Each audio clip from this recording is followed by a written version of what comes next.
وی سعادت بزور بازوں نے تانا بخشا خدای بخشندہ. حضرات گرامی، اب آئیے، میں بڑی تیزی کے ساتھ سفر کر رہا ہوں چونکہ دامن وقت میں گنجائش بہت کم ہے، لہذا اب میں ایک ایسے خطیب خدا و پیش کر رہا ہوں جن کی شخصیت محتاط تعارف نہیں. حضرات، اور وہ شخصیت ہے حضرت علامہ و مولانا مفتی تبریز عالم صاحب خلیلی و قاسمی مقدس اللہ العلی، استاذ حدیث دارالعلوم حیدرآباد. میں حضرت والا کی دہلیز پر دست عرض کرتا ہوں کہ حضرت تشریف لائے اور اپنی خطاب نایاب سے ہم سامعین کو محظوظ و مستفیض فرمائے. اس شعر کے ساتھ حضرت کا استقبال ہے کہ ظالم یہ چاہتا ہے کہ پہچان چھوڑ دے، ظالم یہ چاہتا ہے کہ پہچان چھوڑ دے، گھبرا کے ہم رسول کا فرمان چھوڑ دیں. مرنا ہمیں قبول ہے، مر جائیں گے مگر ممکن ہی نہیں دولت ایمان چھوڑ دیں.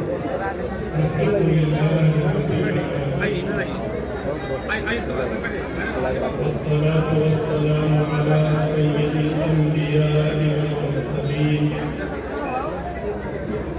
وعلى آله وصحبه أجمعين، أما بعد. أعوذ بالله من الشيطان الرجيم.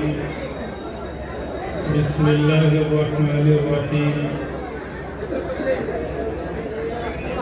ذلك الكتاب لا ريب فيه هدى للمتقين.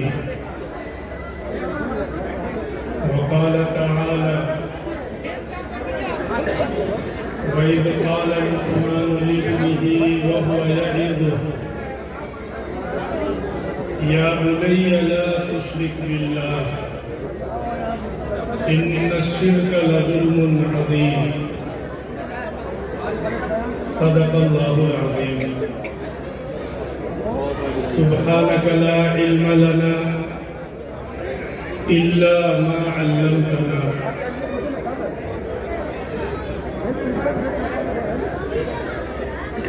اسٹیج پر رونق افروز معزز علماء کرام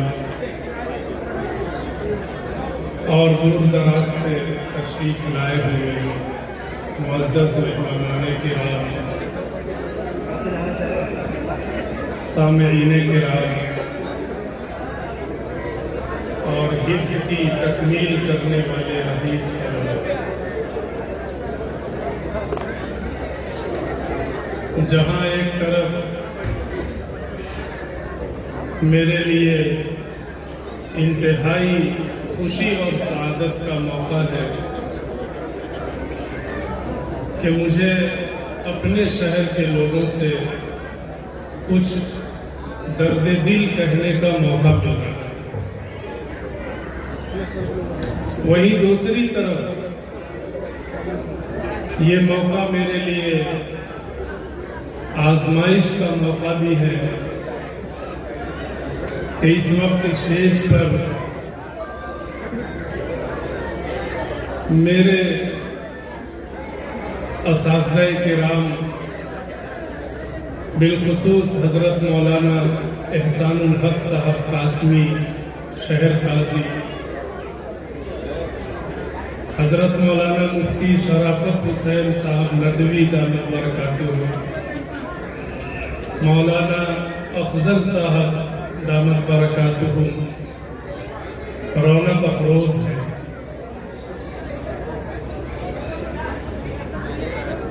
ان حضرات کی موجودگی میں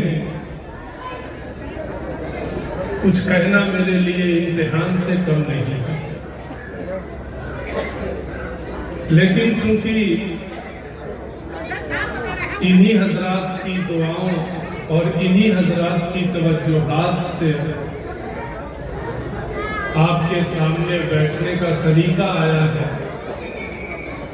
اور انہی بڑوں کے حکم پر کچھ کہنے کی جسارت ہو رہی ہے. جلسے کا عنوان ہے تکمیل حفظ قرآن کریم اور اصلاح معاشرہ. میں کوشش کروں گا کہ ان دونوں موضوعات پر آپ حضرات کے سامنے کچھ بنیادی باتیں رکھ سکوں، اور آپ سے گزارش یہ کروں گا کہ آپ بھی اس مبارک محفل سے اپنے دامن میں کچھ دین کی باتیں عمل کے جذبے سے لے کر روانہ ہوں۔ سب سے پہلے میں حفظ قرآن کریم کی تکمیل کرنے والے طلبہ عزیز سے دو چار باتیں مختصر طور پر عرض کروں گا۔ پہلی بات، قرآن کریم کی تکمیل اپنے سینوں میں محفوظ کرنا یہ اس کائنات کی سب سے بڑی دولت ہے۔ اللہ رب العزت نے اور اللہ کے رسول صلی اللہ علیہ وسلم نے ان حفاظ کرام کے اعزاز کے لیے جو انعامات رکھے ہیں، آخرت میں جو نعمتیں رکھی ہیں، اگر انہیں سنا جائے، سمجھا جائے، دل میں اتارا جائے تو ہر صاحب اولاد کی یہ خواہش ہوگی کہ وہ اپنی اولاد کو حافظ قرآن بنائے۔ میں دو تین انعامات کا تذکرہ کروں جن کے لیے، جو حفاظ کرام کے لیے رکھے گئے ہیں۔ سب سے پہلا انعام یہ قرآن کریم جو آپ کے سینے میں محفوظ ہوا ہے۔ صرف قرآن محفوظ نہیں ہوا، صاحب قرآن بھی آپ کے دل میں آ چکے ہیں۔ قرآن کے ساتھ حافظ قرآن کے سینے میں صاحب قرآن کا آ جانا اس کائنات کی سب سے بڑی دولت ہے۔ اور کیسے آپ کے دل میں صاحب قرآن سرکار دو عالم صلی اللہ علیہ وسلم آئے؟ قرآن کریم کی ایک آیت ہے، اللہ رب العزت ارشاد فرماتے ہیں، لو انزلنا هذا القرآن على جبل لرأيته خاشعا متصدعا من خشية الله۔ اگر یہ قرآن پہاڑ پر نازل ہوتا تو پہاڑ خوف زدہ ہو جاتا، اس کے ریزے ریزے ہو جاتے۔ کیوں؟ من خشیت اللہ، اللہ کے کلام کا جلال، اللہ کے کلام کا روب پہاڑ برداشت نہیں کر سکتا۔ سوال یہ ہے کہ پھر چھوٹا سا بچہ، 10-12 سال کا بچہ پورے قرآن کو اپنے سینے میں نہ صرف یہ کہ محفوظ کر لیتا ہے، روانی کے ساتھ اس کی زبان پر قرآن کی آیتیں جاری ہو جاتی ہیں۔ پہاڑ ریزہ ریزہ، لیکن حافظ قرآن پورے قرآن کو اپنے سینے میں محفوظ کر لیتا ہے، اسے کچھ بھی نہیں ہوتا۔ کیوں؟ حضرت حکیم الاسلام قاری محمد طیب صاحب رحمت اللہ علیہ لکھتے ہیں، اللہ کا جلالی کلام نبی اکرم صلی اللہ علیہ وسلم کے دل پر اترتا ہے۔ آپ کے دل پر اترنے کی وجہ سے اللہ کا جلال نبی کے جمال سے تبدیل ہوتا ہے، نبی کے حسن میں تبدیل ہوتا ہے، نبی کی رحمت میں تبدیل ہوتا ہے، اور حضور اکرم صلی اللہ علیہ وسلم کے جمال قلب سے ہو کر جب انسان کی زبان اور دل میں آتا ہے تو اس کا پڑھنا آسان ہوتا ہے۔ اس طرح سے صاحب قرآن آپ کے دل کے اندر آ چکے ہیں۔ یہ سب سے بڑا انعام ہے۔ دوسرا انعام اللہ کے رسول صلی اللہ علیہ وسلم فرماتے ہیں کل قیامت کے دن حفاظ سے کہا جائے گا یقال لصاحب القرآن اقرا، اے حافظو، اے قرآن کو یاد کرنے والوں، صفوں میں کھڑے ہو جاؤ۔ اور کیا منظر ہوگا جب حفاظ کرام صف میں ٹھہرائے جائیں گے تو سب سے اگلی صف کے سب سے آگے خود صاحب قرآن موجود ہوں گے، کیونکہ نبی پاک صلی اللہ علیہ وسلم قرآن کریم کے سب سے پہلے حافظ ہیں۔ آپ کی قیادت میں، آپ کے ساتھ اس فہرست میں حفاظ کرام کا تذکرہ بہت بڑی سعادت کی بات ہے۔ ان حفاظ سے اللہ فرمائیں گے اقرا، پڑھتا جا، پڑھتا جا، ورتقی، چڑھتا جا، جنت کے درجات پر چڑھتا جا، اور دیکھ تیز نہ پڑھنا، ورتل کما ترتل، قرات سے پڑھو، آہستہ پڑھو۔ جہاں تم قرآن کریم کی آخری آیت پڑھو گے وہی تمہاری منزل ہوگی۔ قرآن کریم کے اندر کم و بیش 6200 آیتیں ہیں۔ اگر ایک ایک آیت پر رکتا ہوا حافظ قرآن جنت کے درجات کی جانب بڑھتا جائے گا، اس کا مقام کہاں ہوگا ہم اور آپ سوچ بھی نہیں سکتے۔ کتنا بڑا اعزاز ہوگا۔ تیسرا انعام، اور میں چاہوں گا اس انعام کو آپ حضرات بخوبی اور بغور سماعت فرمائیں، اپنے بچوں کو حافظ قرآن بنائیں۔ کل قیامت میں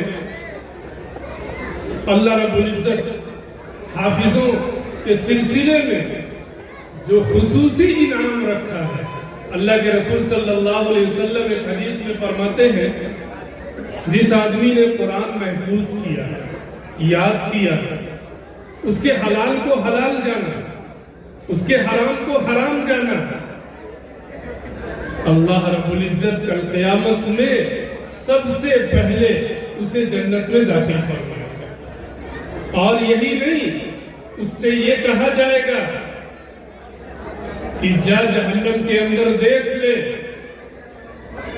10 ایسے لوگ جو جن کا جہنم میں جانا طے ہے، تو ان کے بارے میں سفارش کر، میں جہنم سے نکال کر جنت میں ڈال دوں۔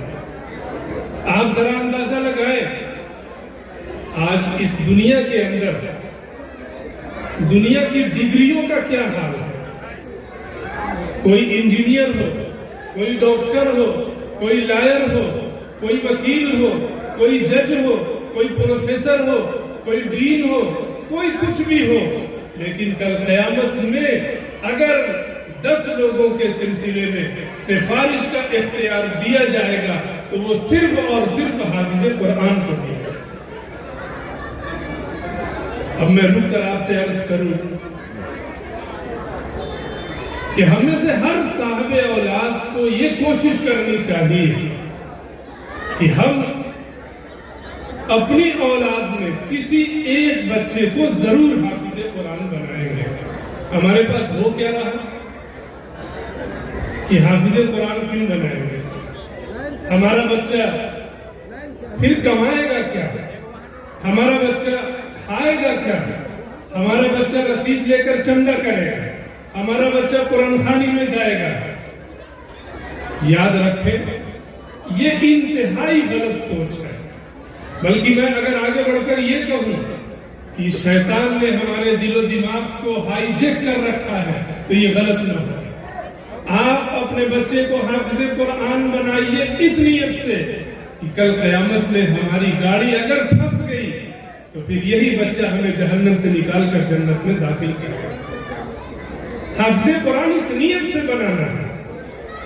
بچہ کھائے گا کہاں سے، پیے گا کہاں سے، کیا پہنے گا، کہاں رہے گا، یہ ہمارے اس رب کا کام ہے جس کا یہ کلام اس کے سینے میں محفوظ ہوگا۔ راضی وہ ہے، ہم نہیں۔ ہمارا کام ہے اپنے بچے کو حافظ قرآن بنانا ہے۔ آپ نیت کریں کہ ہم اپنے بچوں میں ایک کو ضرور حافظ قرآن بنائیں، اور جن کے بچے یا بچے بہت بڑے ہو گئے، کم از کم یہ نیت کر لے کہ ہم کسی اور کے بچے پر اتنا خرچ کریں گے جتنا ایک حافظ قرآن پر خرچ کرنا چاہیے۔ انشاءاللہ اس سے بھی آپ کو دنیا اور آخرت میں فائدہ ہی فائدہ ہے۔ دوسری بات، حفظ قرآن کریم کی تکمیل ہو رہی ہے، حفاظ کرام کے سروں پر دستار رکھی جائے گی۔ دیکھیے اب آپ کو ایک نسبت حاصل ہو رہی ہے۔ اب آپ عام انسان اور عام مسلمان نہیں ہیں، بلکہ اب آپ ایک خاص مسلمان اور خاص انسان ہیں۔ آپ کو اپنی اس نسبت کا لحاظ رکھنا ہے۔ حفاظ کرام کے سلسلے میں جو فضائل آئے ہیں، ان فضائل کو حاصل کرنے کے لیے باعمل حافظ قرآن ہونا ضروری ہے۔ آپ حافظ قرآن بن گئے، یہ پہلی منزل ہے، آخری منزل نہیں ہے۔ حافظ قرآن کے بعد آپ کو عالم قرآن بننا ہے، قرآن کے علوم اور معانی اور تفاسیر کو جاننا ہے۔ عالم قرآن بننے کے بعد آپ کو عامل قرآن بننا ہے، قرآن کے تقاضوں پر عمل کرنا ہے، اور عامل قرآن بننے کے بعد عاشق قرآن بننا ہے، قرآن کریم کی تلاوت سے عشق و محبت کا جذبہ رکھنا ہے، اور عاشق قرآن بننے کے بعد آخری منزل آپ کو خادم قرآن بننا ہے، زندگی بھر قرآن کریم کی خدمت کا جذبہ پیدا کرنا ہے۔ حافظ قرآن، عالم قرآن، عامل قرآن، عاشق قرآن، خادم قرآن، تو پھر آپ کا رنگ، آپ کا آہنگ، آپ کا ڈھنگ دنیا بھی دیکھے گی۔ اپنے بچوں کو حافظ قرآن بنائیں، آپ دنیا کی قیادت کریں گے، اور آخرت میں سرخروئی اور سعادت تو آپ کے لیے مقدر ہے۔ تیسری اور آخری بات، اصلاح معاشرہ کے تعلق سے۔ اصلاح معاشرہ کے نام پر بہت جلسے ہوتے ہیں، سیمینار ہوتے ہیں، کانفرنسیں ہوتی ہیں، لیکن ہم دیکھتے ہیں نتیجہ جیسا پہلے ویسا اب۔ ہمیں یہ عزم کر کے اٹھنا ہے کہ معاشرے کی اصلاح ہر فرد کی اپنی ذمہ داری ہے۔ یاد رکھیں، معاشرہ فرد سے بنتا ہے، ایک ایک فرد مل کر معاشرہ، سوسائٹی اور سماج بنتا ہے۔ معاشرے کی اصلاح کا مطلب ہر فرد کی اصلاح ضروری ہے، اور معاشرے کی اصلاح کرنا صرف مفتی صاحب کی ذمہ داری نہیں ہے، صرف حافظ صاحب کی ذمہ داری نہیں ہے، صرف مولانا صاحب کی ذمہ داری نہیں ہے۔ معاشرے کی اصلاح کی ذمہ داری معاشرے میں جینے والے ہر مسلمان کی ہے۔ ہمیں اپنی ذات سے شروع کرنا ہے۔ کیسے شروع کرنا ہے؟ اس سلسلے میں دو تین باتیں آپ سے کہوں۔ معاشرے کی اصلاح کے لیے ضرورت اس بات کی ہے کہ ہم اپنا رشتہ قرآن کریم سے جوڑیں۔ حضور اکرم صلی اللہ علیہ وسلم کی آمد سے پہلے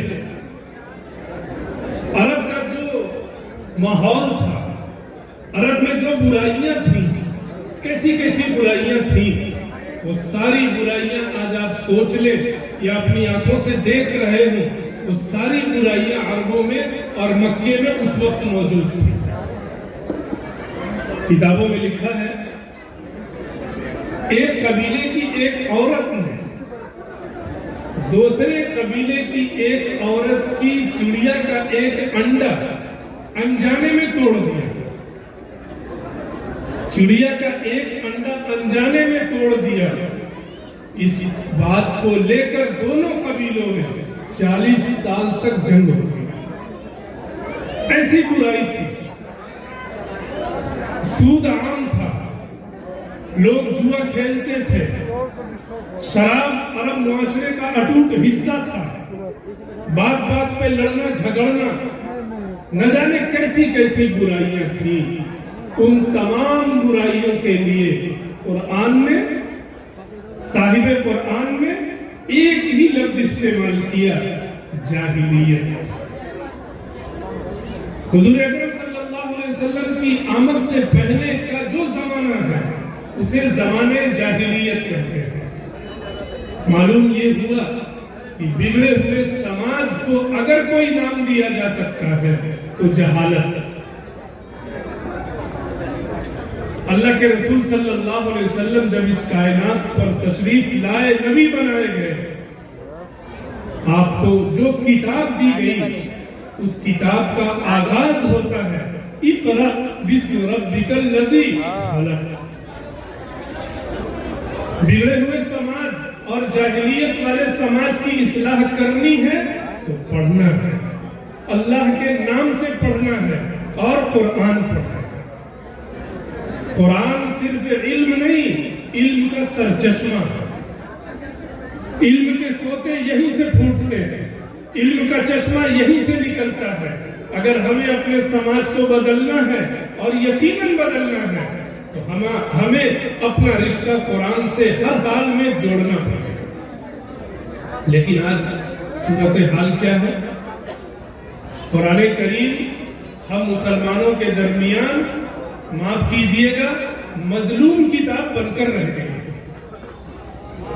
رمضان المبارک میں وہ کتاب کھلتی ہے, اگلے رمضان میں دوبارہ کھلتی ہے. یا پھر ہم نے وہ کتاب بیٹیوں کو جہیز میں اور رخصتی کے وقت دینے کے لیے بنا رکھا ہے. یا پھر وہ کتاب کسی کے انتقال پر ایصال ثواب کی غرض سے پڑھنے کے لیے بنا دیا گیا. میرے محترم بزرگوں اور دوستوں, یاد رکھیں قرآن کریم قیامت تک آنے والی انسانیت کے روحانی علاج کے لیے اتاری گئی ہے. وہ زندہ جاوید کتاب ہے, زندوں کو بھی پڑھنا ہے, اسی سے دل کی دنیا بدلتی ہے. اور جب وہ قرآن سینے میں آئے گا علم کا نور آئے گا. جب علم آئے گا جہالت دور ہوگی, اور جب جہالت دور ہوگی اسی کا نام صحیح, سالم اور اسلامی معاشرہ ہے. قرآن کریم سے رشتہ جوڑے بغیر جس معاشرے کی اصلاح کی کوشش کی جائے گی کبھی اصلاح نہیں ہو سکتی.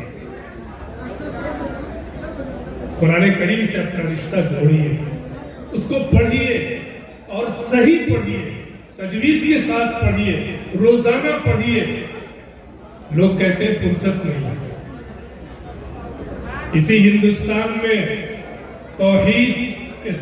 توحید کی تبلیغ کے سب سے بڑے علم بردار حضرت خواجہ محمد معین الدین چشتی رحمۃ اللہ علیہ کے بارے میں لکھا ہے, روزانہ 2 قرآن کریم مکمل تلاوت کیا کرتے. کتنے کام تھے ان کو؟ دعوت کا کام, تبلیغ کا کام, جو بادشاہ رانا ساگر اس وقت تھا اس سے مناظرہ اور اس سے نمٹنے کا کام, مریدین کی اصلاح کا کام, اور ان سب کے باوجود 2 قرآن کریم مکمل پڑھا کرتے. ان کے خلیفہ حضرت خواجہ قطب الدین بختیار کاکی رحمۃ اللہ علیہ, جن کے نام سے قطب مینار آج بھی دہلی میں موجود ہے, وہ بھی دن بھر میں 2 مرتبہ قرآن کریم مکمل پڑھ دیا کرتے. ہم کیوں نہیں پڑھ سکتے؟ ہم بھی پڑھ سکتے ہیں. دنیا کے سارے کام ہم کرتے ہیں, لیکن قرآن کریم سے رشتہ ہم نے اتنا کمزور کر رکھا ہے, اتنا کمزور کر رکھا ہے کہ بس اللہ کی پناہ. ہمارا کوئی دن قرآن کریم کی تلاوت سے خالی نہیں ہونا چاہیے. 1 سطر پڑھیے, 2 سطر پڑھیے, لیکن پڑھیے تو، سنیے تو آپ کا رب آپ سے کیا کہنا چاہتا ہے، آپ کا پیغمبر آپ سے کیا کہنا چاہتا ہے، آپ کس لیے اس دنیا میں بھیجے گئے ہیں؟ کیا صرف زندگی کھانے کے لیے، صرف زندگی پہننے کے لیے ہے، اونچے اونچے مکانات بنانے کے لیے ہے، یا دل کی دنیا بھی بدلنے کے لیے؟ معاشرے کی اصلاح کرنی ہے تو ہر فرد کو اپنی اصلاح کرنی پڑے گی، اور ہر فرد کی اصلاح کے لیے سب سے بنیادی جو ضرورت ہے وہ قرآن کریم سے اپنا رشتہ مضبوط کرنا۔ نیت کیجئے کہ ہم قرآن کریم روز پڑھیں گے، جو پڑھنا نہیں جانتے سیکھیں گے۔ آج تو آن لائن کی دنیا ہو گئی، قرآن کریم کا سیکھنا بوڑھوں کے لیے بھی آسان، جوانوں کے لیے بھی آسان، مصروف ترین لوگوں کے لیے بھی آسان۔ دوسری چیز اصلاح معاشرہ کے لیے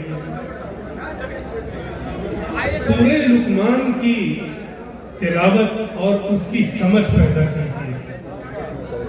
سورہ لقمان میں اللہ نے جو مضمون بیان کیا ہے، اگر ان مضامین کو ہم اپنے معاشرے میں نافذ کر لیں تو یقین مانیے معاشرے کی اصلاح ہونا یقینی بات ہے۔ حضرت لقمان حکیم، اللہ نے ان کی نصیحتوں کو قرآن کا حصہ بنایا، یہ کوئی معمولی بات نہیں ہے۔ حضرت لقمان نبی نہیں ہے، لیکن ان کی نصیحتوں کو اللہ رب العزت نے قرآن میں جگہ دی۔ ان کے نام سے ایک پوری سورت کا نام سورہ لقمان رکھا گیا ہے۔ میں اس کی کچھ باتیں اور ان کی کچھ نصیحتیں اصلاح معاشرہ کی مناسبت سے بیان کروں۔ حضرت لقمان نے اپنے بیٹے کو بیٹھایا، ہر صاحب اولاد سنے، ان کے بھی بیٹے ہیں، ان کی بھی بیٹیاں ہیں، بیٹوں اور بیٹیوں کی کیسے تربیت ہوتی ہے ذرا سنیے۔ حضرت لقمان نے اپنے بچے کو بیٹھایا، کہا یا بنی لا تشرک باللہ، بیٹے اللہ کے ساتھ کبھی شرک نہ کرو۔ اپنے بچے کو جو سب سے پہلا سبق دینا ہے وہ توحید کا سبق دینا ہے، اور توحید کا سبق مکمل اس وقت ہوگا جب شرک کی قباحت بیٹھائی جائے۔ شرک کا مطلب اللہ کو معبود سمجھنے کے ساتھ ساتھ اللہ کی ذات یا صفات میں کسی اور کو بھی اسی جیسا سمجھنا ہے، یہ شرک ہے، بدترین گناہ ہے۔ حضرت لقمان نے اپنے بچے کو سب سے پہلے جو نصیحت کی، یا بنی لا تشرک باللہ، اے بیٹے کبھی شرک نہ کرنا۔ آج ہم بھی صاحب اولاد ہیں، کیا ہم نے اپنے کسی بچے سے بچی سے کبھی یہ جملہ کہا کہ بیٹا شرک نہ کرنا؟ توحید کی امانت اپنے سینوں سے لگائے رکھنا، توحید کا چراغ ہمیشہ جلائے رکھنا، کبھی نہیں۔ ہمارے بچوں کو نہ توحید کا سبق معلوم، نہ توحید کا مطلب معلوم، نہ شرک کی قباحت معلوم۔ بچوں کی تربیت جب تک صحیح نہیں ہوگی، انہی بچوں یہی الگ الگ بچے افراد بنیں گے، اور انہی افراد سے سماج اور معاشرہ بنے گا۔ اگر سماج میں شرک کی قباحت نہیں ہوگی تو پھر وہ سماج، وہ معاشرہ اسلامی معاشرہ کہلانے کا حقدار نہیں ہو سکتا۔ ابھی خواجہ قطب الدین بختیار کاکی رحمۃ اللہ علیہ کا تذکرہ ہے، خواجہ معین الدین چشتی رحمۃ اللہ علیہ کے اجل خلفاء میں ہے۔ ان کے بچپن کا واقعہ سنیے، ہر صاحب اولاد سنے، نوجوان بھی سنے، گھر کی خواتین کو بتائیں۔ خواجہ قطب الدین بختیار کاکی رحمۃ اللہ علیہ اس وقت کوئی بزرگ نہیں تھے، سلسلہ چشتیہ کے نامور بزرگوں میں ان کا نام آتا ہے، لیکن ابھی چھوٹے بچے تھے۔ باپ کا سایہ بچپن میں اڑ گیا، والدہ ہیں، والدہ نے بچے کی تربیت کے لیے ایک پلان بنایا۔ پلان کیا بنایا؟ بچے کا رشتہ اس کے رب سے جوڑنا ہے۔ بچے کے دل و دماغ میں اس کے رب کی پہچان کو پیوست کرنا ہے. یہی عمر ہے. جو چیز دل میں بیٹھال دی گئی جوانی میں وہی چیز پھل کی شکل میں آئے گی, بڑھاپے میں وہی پختہ ہوگی. پلان بنایا. کیا بنایا؟ بچہ جب بھوکا ہوگا, کھانا مانگے گا, تو ماں نے پلان بنایا روٹی پکا کر کپڑے میں لپیٹ کر کبھی الماری میں چھپا دیا, کبھی بستر میں چھپا دیا. بچے کو بھوک لگی, بچے نے کہا ماں بھوک لگی. ماں نے کہا بیٹا رازق میں نہیں ہوں, میں روٹی نہیں دے سکتی. اس چھوٹے ننھے منھے معصوم بچے کے دل میں پہلا سبق بیٹھا کہ رازق کوئی اور ہے. جستجو پیدا ہوئی, رازق کون ہے؟ بتایا گیا اللہ کی ذات ہے. بچے نے پوچھا اس رازق سے رزق کیسے ملے گا؟ ماں نے کہا مصلی بچھاؤ, ہاتھ اٹھاؤ, اپنے رب سے مانگو, اے رازق مجھے بھوک لگی ہے, روٹی دیجیے, کھانا دیجیے.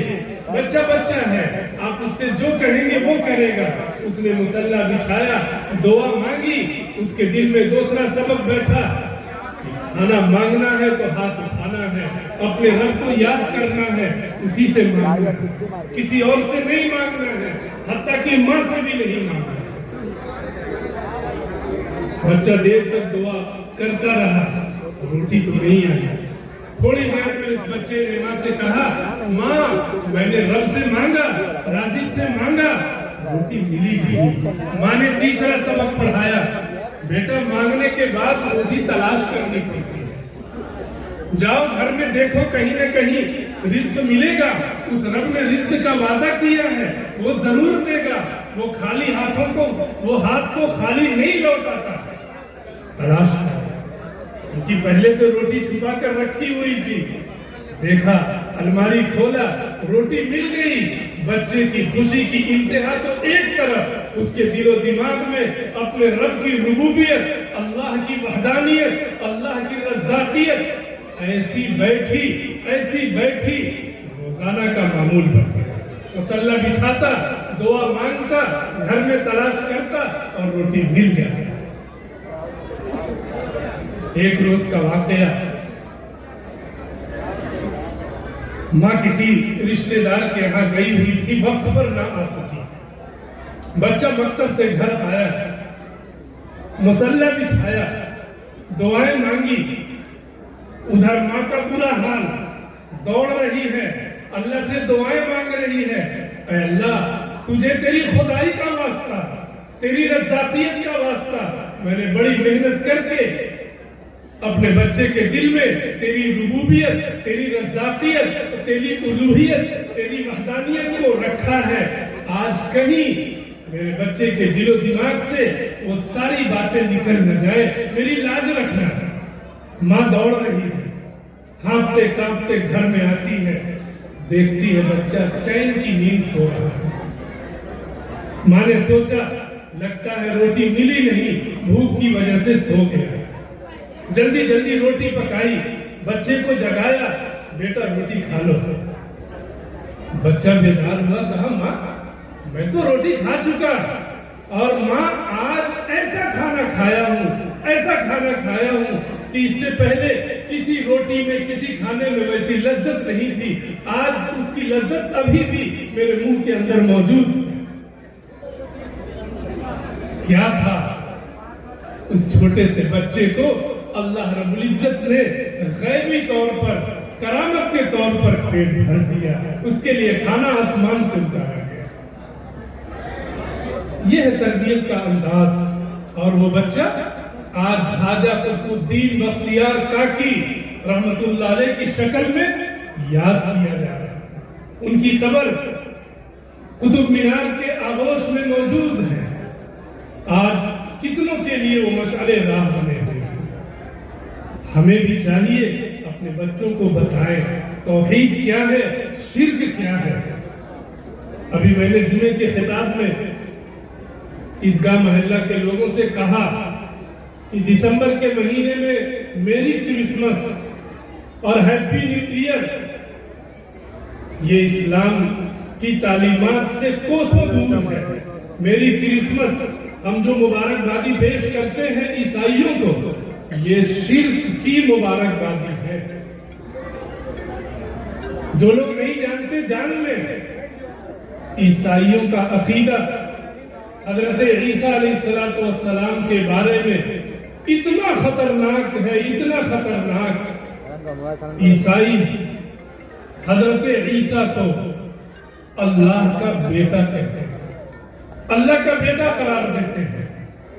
المسیح ابن اللہ، اللہ تعالیٰ نے قرآن کریم کے اندر کہا ہے کہ یہ لوگ کہتے ہیں رحمان نے بیٹا بنایا ہے، لقد جئتم شیئا ادا، یہ ایسی سنگین چیز ہے، تکاد السماوات یتفطرن، قریب ہے کہ اس عقیدے کی وجہ سے، اس نسبت کی وجہ سے آسمان پھٹ پڑے، زمین شق ہو جائے، پہاڑ ریزے ریزے ہو جائے۔ اللہ نے اولاد بنائی، لم یلد ولم یولد، اولاد کی ضرورت انسانوں کو ہے، اولاد کی ضرورت رب کو نہیں ہے۔ اولاد اس لیے ہوتی ہے نسل قائم رہے، میرا رب نسلوں سے ماورا ہے، وہ پہلے بھی قابل ذکر تھا، آج بھی ہے، قیامت تک رہے گا۔ اب اگر کوئی مسلمان اپنے عیسائی بھائی کو میری کرسمس کہے، کرسمس ڈے کی مبارکبادی پہ، گویا وہ یہ کہہ رہا ہے کہ جو تمہارا عقیدہ ہے کہ عیسیٰ اللہ کے بیٹے ہیں، میں تمہیں اس پر مبارکبادی پیش کرتا ہوں۔ یہ شرک کی بہت بدترین شکل ہے۔ سمجھیے، بچوں کو سمجھائیے۔ میں دہلی کا ہی ہوں، بہت دور سے آیا ہوں، اور اس امید سے آیا ہوں کہ اپنے شہر والوں سے اپنے دل کا درد کہہ سکوں۔ میں جانتا ہوں یہاں کے ہمارے برادران وطن کے تہواروں میں، ان کی تقریبات میں ہمارے مسلم بھائی کس طرح مذہبی رواداری کی شکل میں شریک ہو کر اپنے ایمان کا سودا کرتے ہیں۔ انہیں نہیں معلوم ہے توحید کی امانت کیا ہے۔ یہی تو وہ توحید ہے جس کے لیے حضرت آدم علیہ السلام سے لے کر نبی پاک صلی اللہ علیہ وسلم تک ساری محنتیں کی گئی، اسی توحید کی حفاظت کے لیے۔ مذہبی رواداری کا مطلب یہ نہیں ہوتا ہے کہ ہم مذہب کی دیوار ہی ختم کر دیں۔ توحید کو سمجھیے، توحید کا مفہوم سمجھیے، اپنے بچوں کو بتائیے، اپنے گھر میں 2.5 منٹ کا مکتب قائم کیجیے، روزانہ اپنے بچوں کو ایک عقیدہ بتائیے، 2.5 منٹ بس۔ اللہ کیا ہے، اس کی صفات کیا ہے، اللہ ایک ہے، شرک کیا ہے، کفر کیا ہے، بدعات کیا ہے، اپنے بچوں کو بتائیے۔ آگے حضرت لقمان نے اپنے بیٹے کو جو باتیں بتائی ہیں، اس میں سے 2-3 کا تذکرہ کر کے میں بات ختم کروں گا۔ آگے چل کر حضرت لقمان نے اپنے بچے سے کہا، یا بنی اقم الصلاۃ، بیٹے نماز پڑھا، نماز قائم کیا کرو۔ کتنے والدین ہیں دل پہ ہاتھ رکھ کر بتائیں؟ انہوں نے جب سے ان کی اولاد ہے تب سے اپنے بچے کو کبھی اس طرح بیٹھال کر کہا ہو، اے بیٹے نماز پڑھا کرو، نماز قائم کیا کرو۔ یاد رکھیں، اسلامی معاشرے کی اصلاح کرنی ہے تو اس معاشرے میں نماز کا ماحول بنانا ضروری ہے۔ اقامت صلاۃ کے بغیر کسی معاشرے کی اصلاح ممکن ہی نہیں ہے۔ بہت سارے فرائض مدینے کے اندر آسمان سے اتارے گئے، لیکن نماز مکے کے اندر ہی فرض ہے۔ یہ نماز کوئی معمولی چیز نہیں ہے جسے آج ہم نے معمولی سمجھ رکھا ہے۔ میں اگر آپ سے کہوں معافی کے ساتھ کہ اسی مجمع میں اگر ہاتھ اٹھوا دیا جائے کہ آج جمعہ چھوڑ کر 5 وقتہ نمازوں میں فجر، عصر، مغرب اور عشاء کی نماز کتنے لوگوں نے پڑھی اور کتنے بچوں سے نماز کا حکم دیا، میں سمجھتا ہوں سارے ہاتھ نہیں اٹھ سکتے۔ کتنے افسوس کی بات ہے۔ ہم سماج کی اصلاح کرنا چاہتے ہیں اور کرنا چاہیے، ہم خاندان کی اصلاح کرنا چاہتے ہیں اور کرنا چاہیے۔ نماز قائم کیجیے، نماز کا ماحول بنائیے، اس کے بغیر سماج اور معاشرے کی اصلاح نہیں ہو سکتی ہے۔ کیا آپ نے قرآن کریم کی وہ آیت نہیں پڑھی؟ اتل ما اوحی الیک، آپ پڑھیں ان پر جو آپ پر اتارا گیا۔ وَأَقِمِ الصَّلَاةَ، اور نماز قائم کریں۔ إِنَّ الصَّلَاةَ تَنْهَى عَنِ الْفَحْشَاءِ وَالْمُنكَرِ، یہی تو نماز ہے جو سماج اور معاشرے سے بے حیائی اور بری باتوں سے روکیں گے۔ آج سماج میں اتنی برائیاں کیوں ہیں؟ کیونکہ ہماری زندگیوں سے نماز رخصت ہو گئی۔ نماز قائم کیجیے، نماز کا ماحول بنائیے، گھروں میں اپنی خواتین کو نماز کا پابند بنائیے، اپنی ماؤں کو نماز کا پابند بنائیے، بہنوں کو نماز کا پابند بنائیے، بچیوں کو رخصت کیجیے، بطور خاص اپنی بچی کو سسرال میں نماز پڑھنے کی تاکید کیجیے۔ اس کے بغیر نہ خاندان بن سکتا، نہ اس کے بغیر سماج بن سکتا۔ نماز ایمان اور کفر کے بیچ میں ایک دیوار ہے، ایک طرف نماز، دوسری طرف کفر۔ نماز نبی پاک صلی اللہ علیہ وسلم کی آنکھوں کی ٹھنڈک ہے۔ نماز وہ عبادت ہے جسے رب نے عرش پر بلا کر صاحب قرآن کو عطا فرمایا۔ آج سماج میں بے نمازیوں کی تعداد بڑھتی چلی جا رہی ہے، اس پہ قابو پانے کی کوشش کیجیے۔ آگے بڑھیے۔ حضرت لقمان کہتے ہیں وَأْمُرْ بِالْمَعْرُوفِ، بیٹے نماز کو پڑھنا، نماز پڑھنے کے ساتھ ساتھ نیکیوں کا ایک دوسرے کو حکم بھی کرتے رہنا۔ آج ہو کیا رہا، ہم راستے سے گزرتے ہیں، اذان ہو رہی ہے، لیکن کوئی کسی کو نہیں کہتا چلو نماز پڑھنے۔ برائیاں ہو رہی ہیں، کوئی کچھ نہیں کہتا۔ نیکیوں کی تلقین کیجیے، ایک دوسرے کو نیکیوں کا حکم دیجیے، بھلی باتوں کا حکم کیجیے۔ اور آگے بڑھیے۔ وَنْهَ عَنِ الْمُنْكَرِ، برائیوں کو روکنا بھی۔ اپنے بیٹے کو سکھلایا برائیوں سے روکو بھی۔ اور اگر یہ سب کام کرنے پر دقت اور تکلیف ہو، بیٹے وَاصْبِرْ عَلَىٰ مَا أَصَابَكَ، کہ اگر کوئی تکلیف پہنچے، کوئی برا بھلا کہہ دے، کوئی گالی دے دے، صبر کرنا۔ تمہارے نبی نے بھی، ہمارے نبی نے بھی صبر کیا تو اسلام پھیلا۔ آپ صبر کے ساتھ، ہمت کے ساتھ یہ کام کریں اور اپنی ذات سے شروع کریں۔ آپ بدلیں گے، آپ کا خاندان بدلے گا، خاندان بدلے گا، سماج بدلے گا، سماج بدلے گا، اسی کا دوسرا نام صالح معاشرہ ہوگا۔ نیت کیجیے۔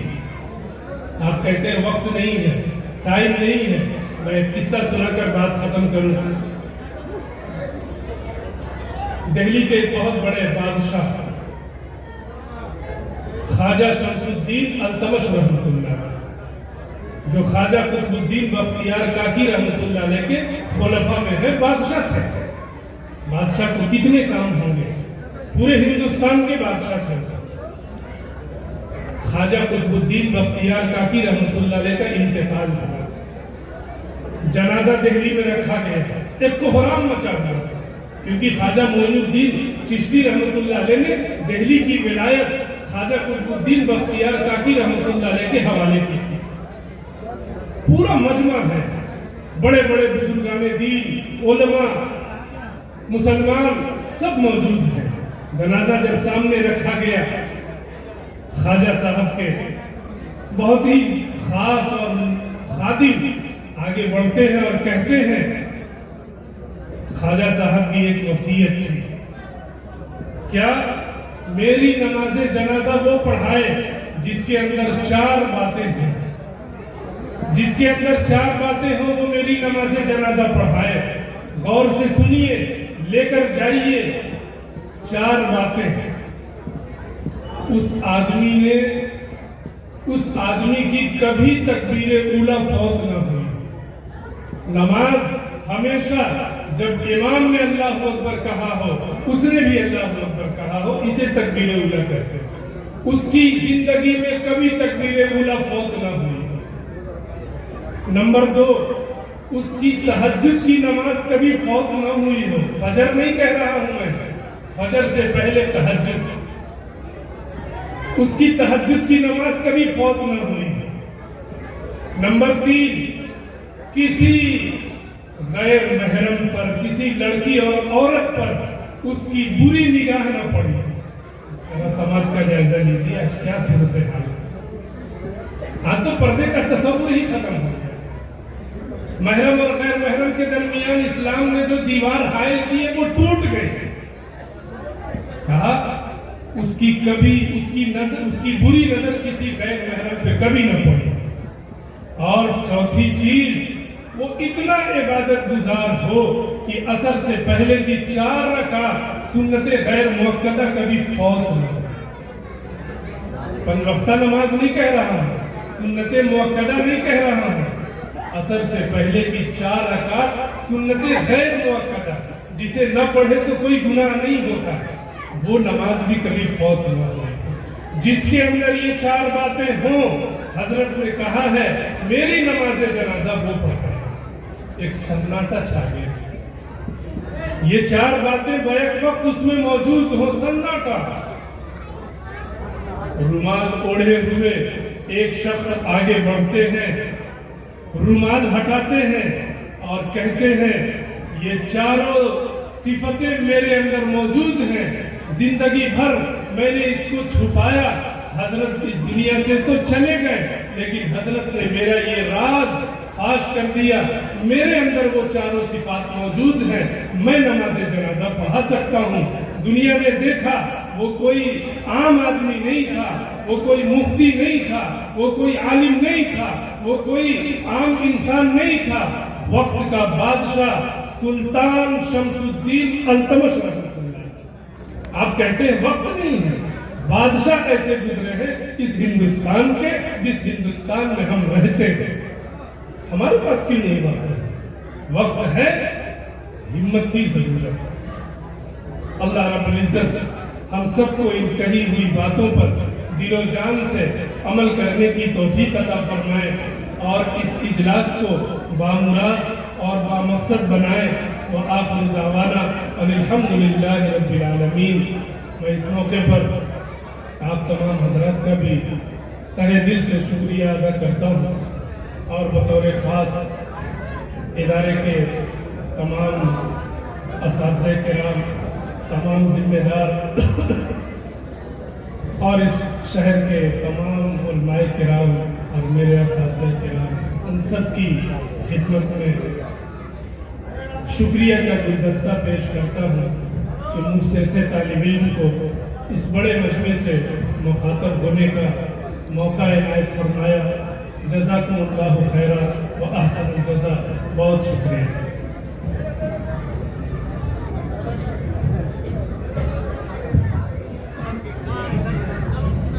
ماشاء اللہ، سبحان اللہ. حضرات محترم، ابھی ہم سب کے بیچ حضرت مولانا